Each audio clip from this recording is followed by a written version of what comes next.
Je te salue mon frère, je te salue ma sœur. Aujourd'hui, on a un très bon sujet comme d'habitude. Comment vivront les couples mariés au paradis? Il y a des gens qui posent cette question mais qui n'ont pas trouvé une réponse claire ou satisfaisante. Est-ce qu'ils vont continuer à vivre comme mari et femme ou est-ce qu'ils auront une vie complètement différente?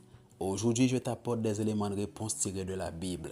N'arrête pas la vidéo. Regarde jusqu'à la fin pour découvrir la vérité.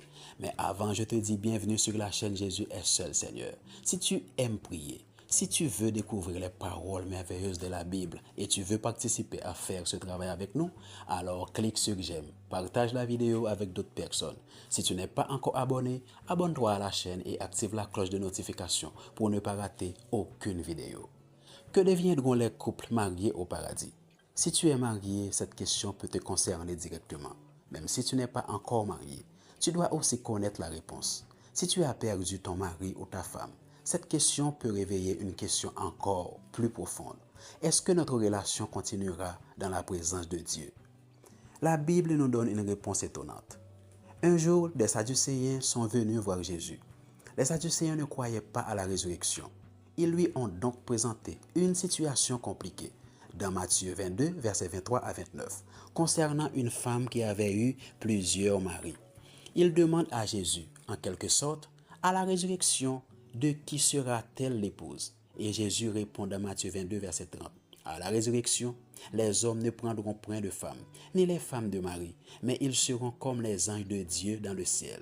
Marc 12, verset 25 dit également, quand les morts ressusciteront, ils ne se marieront pas et seront pas donnés en mariage. Il faut être prudent. Je dois éclaircir une chose. Premièrement, Jésus ne dit pas « vous ne vous reconnaîtrez plus ». Il ne dit pas « vous oublierez votre mari ou votre femme ». Il ne dit pas non plus « vous cesserez de vous aimer ». Ces choses-là ne sont pas affirmées dans ce passage.